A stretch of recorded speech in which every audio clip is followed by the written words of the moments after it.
Ready, fight. Hello guys, welcome back to my channel വെയോ blogger. ഇതൊരു video upload ചെയ്യാനുള്ളൊരു മനസ്സിലിരിക്കില്ല, കാരണം ബ്ലാസ്റ്റേഴ്സ് തോറ്റു. എനിക്ക് തോന്നുന്നത് ബ്ലാസ്റ്റേഴ്സിന് തിരിച്ച് വരണമെന്ന്. അടുത്ത സീസൺ ബ്ലാസ്റ്റേഴ്സ് തിരിച്ച് വരുമെന്ന് എനിക്ക് തോന്നുന്നത്. ഇന്നത്തെ കളിയിൽ ഒരു മിസ്റ്റേക്ക് വന്നത് ഫെഡോർ ചിറിനെ മാറ്റി ലൂണേനെ ഇറക്കിയത്. അതും അധികം ഫിറ്റ് ആയിരുന്നില്ല ലൂണ. അതും ലാറയുടെ ഇഞ്ചറി കഴിഞ്ഞപ്പോഴാണ് നമ്മുടെ പ്രതിരോധ നിര അങ്ങോട്ട് പേടിച്ചു.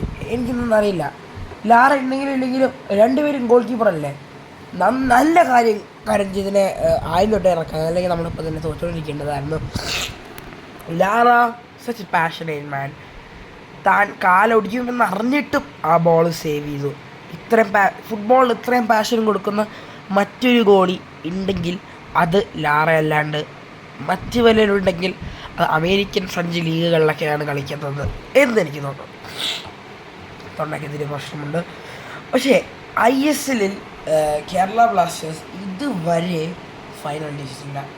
കഴിഞ്ഞ രണ്ട് സീസണുകളായി ഈ സീസണും കഴിഞ്ഞ സീസണും കൂട്ടിയിട്ട് കേരള ബ്ലാസ്റ്റേഴ്സ് വാരി കൂട്ടിയിരിക്കുന്ന നിരവധി ഗോളുകളുണ്ടെങ്കിലും ആ ഗോളുകളിന് എന്ത് കാര്യം?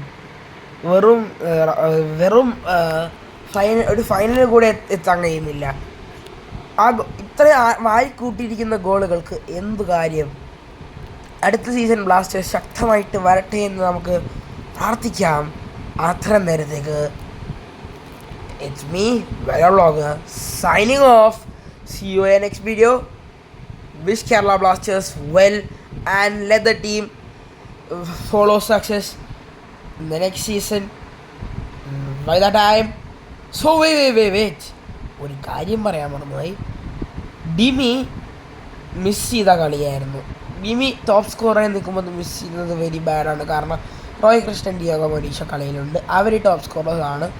അപ്പോൾ ഇനി നമുക്ക് വരും സമയങ്ങളിൽ അറിയാം ആരായിരിക്കും. ഡിമിയാണോ ഗോൾഡൻ ബൂട്ട് റേസിൽ വിജേതാവാകാൻ പോകുന്നത്. അത്ര നേരത്തേക്ക് ശരിക്കും ബൈ.